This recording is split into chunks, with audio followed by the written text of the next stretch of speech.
Selamat datang di HS Channel. Penarikan kendaraan secara paksa oleh debt collector dengan alasan kredit macet akhir-akhir ini semakin sering terjadi.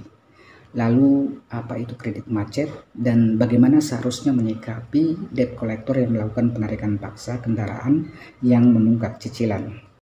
Oke, sebelum kita ulas persoalan ini, bagi sahabat-sahabat yang belum subscribe channel ini, silahkan subscribe terlebih dahulu dan jangan lupa untuk menekan tanda lonceng agar kedepannya sahabat dapat secara otomatis mendapatkan notifikasi dari kami saat channel ini mengupdate video terbaru atau menambahkan video terbaru sehingga Anda tidak ketinggalan video-video terbaru dari kami. Sahabat HS, alasan kredit macet adalah alasan utama debt collector melakukan penarikan kendaraan. Pada banyak kasus, menunggak 3 bulan saja, debt collector sudah sering melakukan penarikan paksa unit mobil atau unit motor. Padahal seharusnya menurut peraturan, penarikan paksa itu tidak dapat dilakukan dengan alasan apapun. Apalagi alasan kredit macet. Menunggak cicilan 3 bulan itu tidak termasuk kredit macet ya, karena perihal kredit macet sebenarnya sudah sangat jelas diatur dalam peraturan Otoritas Jasa Keuangan atau OJK nomor 40 POJK.03/2019.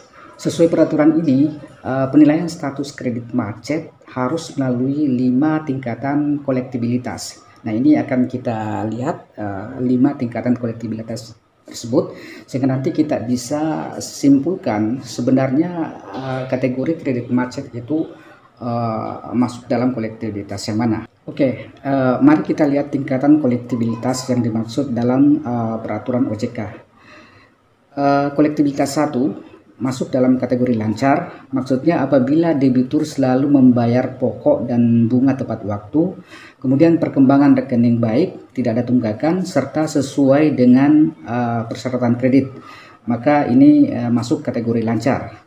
Kemudian ada kolektibilitas 2 atau dalam perhatian khusus, apabila debitur menunggak pembayaran pokok dan atau bunga dalam waktu 1-90 hari. Kemudian kolektibilitas 3 atau kategori kurang lancar, maksudnya apabila debitur menunggak pembayaran pokok dan atau bunga antara 91 hari sampai dengan 120 hari. Kemudian selanjutnya ada kolektibilitas 4 atau diragukan, apabila debitur menunggak pembayaran pokok dan atau bunga antara 121 hari sampai dengan 180 hari. Kemudian yang terakhir ada kolektibilitas 5, ini masuk dalam kategori kredit macet. Nah, ini apabila debitur menunggak pembayaran pokok dan atau bunga lebih dari 180 hari atau 6 bulan. Jadi sahabat HS, jangan pernah mau ketika ada debt collector yang berusaha menarik paksa kendaraan Anda dengan alasan kredit macet karena menunggak 3 bulan, 4 bulan, bahkan 5 bulan saja. Sampaikan kepada adisinya bahwa berdasarkan peraturan OJK, kualitas kredit macet atau kolektibilitas 5 itu harus menunggak lebih dari 180 hari atau 6 bulan. Selain peraturan OJK tersebut yang terkait dengan penentuan masalah kolektibilitas kredit macet, putusan Mahkamah Konstitusi nomor 18/PUU/17/2019 juga dapat dijadikan alasan untuk melakukan perlawanan terhadap debt collector yang melakukan penarikan paksa kendaraan yang menunggak kredit.